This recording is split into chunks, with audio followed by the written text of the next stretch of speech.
So we continue our journey to the cross, but before we begin, join me as we take a moment to imagine ourselves alongside Jesus' followers in the upper room. The setting is the Last Supper.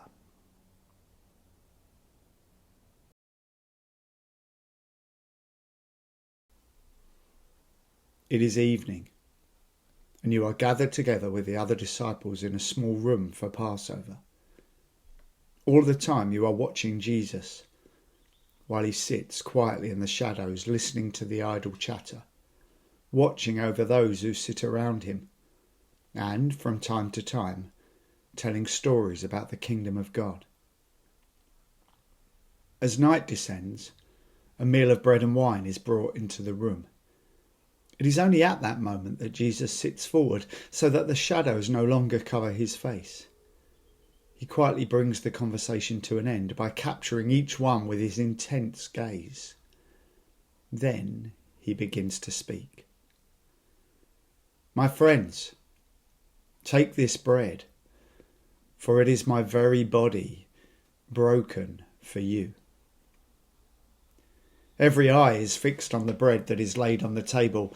While these words seem obscure and unintelligible, everyone picks up on their gravity. Then Jesus carefully pours wine into the cup of each disciple until it overflows onto the table. "Take this wine and drink of it, for it is my very blood shed for you." With these words, an ominous shadow seems to descend upon the room, a chilling darkness that makes everyone shudder uneasily. Jesus continues, "As you do this, remember me." Most of the gathered disciples begin to slowly eat the bread and drink the wine, lost in their thoughts. You, however, cannot bring yourself to lift your hand at all, for his words have cut into your soul like a knife. Jesus does not fail to notice your hesitation and approaches, lifting up your head with his hand so that your eyes are level with his. Your eyes meet only for a moment, but before you are able to turn away, you are caught up in a terrifying revelation. At that instant, you experience the loneliness, the pain, the sorrow that Jesus is carrying. You see nails being driven through skin and bone. You hear the crowds jeering and the cries of pain as iron cuts against flesh. At that moment, you see the sweat that flows from Jesus like blood and experience the suffocation, madness, and pain that will soon envelop him. More than all of this, however, you feel a trace of the separation he will soon feel in his own being. In that little room, which occupies no significant space in the universe, you have caught a glimpse of a divine vision that should never have been disclosed. Yet it is indelibly etched into the eyes of Christ for anyone brave enough to look.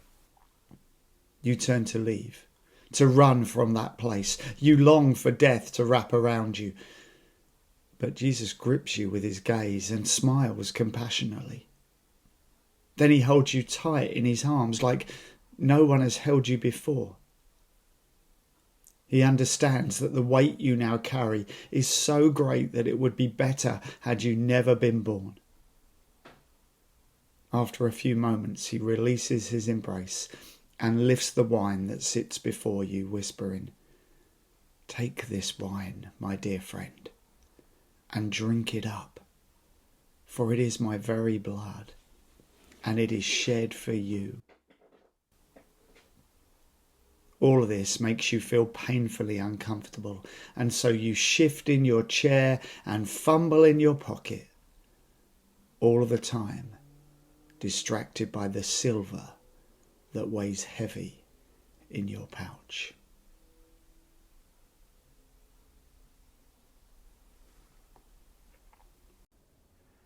I know, that was a bit below the belt.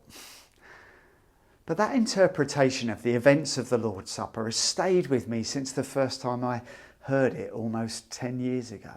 Why? I'm not sure. Perhaps because it forces me to ask whether my own actions are closer to the one we would normally reject in this story, Judas, than I care to think. These events of the Last Supper take place in the middle of the two passages we're focusing on, as we journey to the cross, and today as we reflect on the character of Judas. The first of those passages is his moment of turning.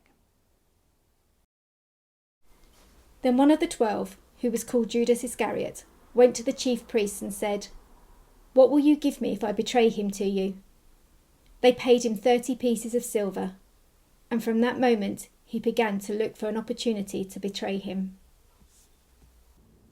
In an honour and shame society such as we find in the ancient Middle East, betrayal is one of the lowest sins. It's this, of course, that Judas is remembered for, a sharp contrast to the woman who anointed Jesus at Bethany, and who in the immediate verses, we're told, will be remembered forever for her act of extravagant love. As this woman gives, Judas takes. This and his subsequent act of betrayal, the kiss in the garden that identifies Jesus to the soldiers, are sometimes explained away as being necessary in order for us to receive Jesus' saving grace that comes through the cross. I'm not sure we can let Judas off the hook like this. In reality, there were many ways that it might have happened, and we can be sure that God does not put sin in people's hearts, whether that might be Judas's or ours. We are responsible for our sin, and Judas has to be responsible for his, something he realised a little too late. Let's read again, this time from Matthew 27, verses 3 to 10.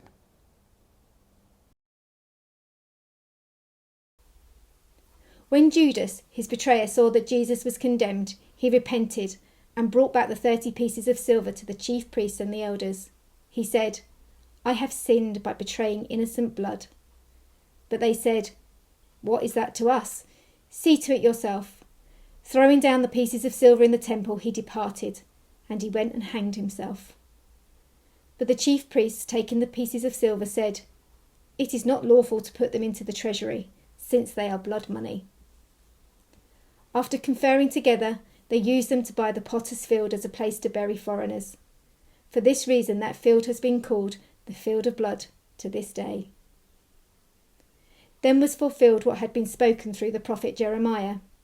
And they took the 30 pieces of silver, the price of the one on whom a price has been set, on whom some of the people of Israel has set a price, and they gave them for the potter's field, as the Lord commanded me.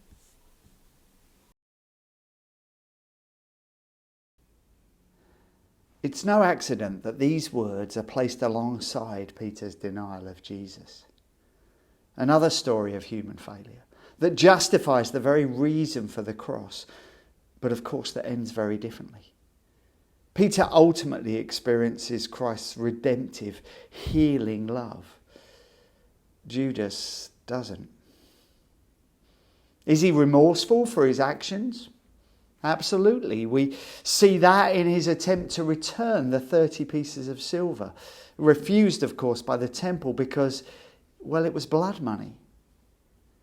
Judas's desperate response to cleanse himself of what he'd done was to fling down that money, a last-ditch attempt to rid himself of the ill-gotten reward received for betraying his teacher.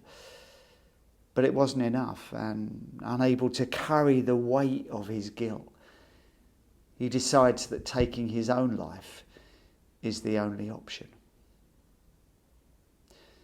It was his sin that held him captive, imprisoned him, prevented him from seeing a way out.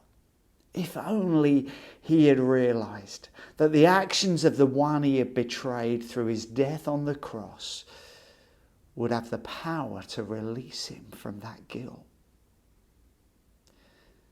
We should never, underestimate just how incredible that grace is. A grace greater than any human sin. A forgiveness offered because of Jesus' death and resurrection. Able to release us from whatever we might have done. Judas' story is one that ends in tragedy. If only he'd realised that the Father is always waiting with open arms. Even when we've thrown our inheritance in his face, if we're only willing to humble ourselves and turn back to him.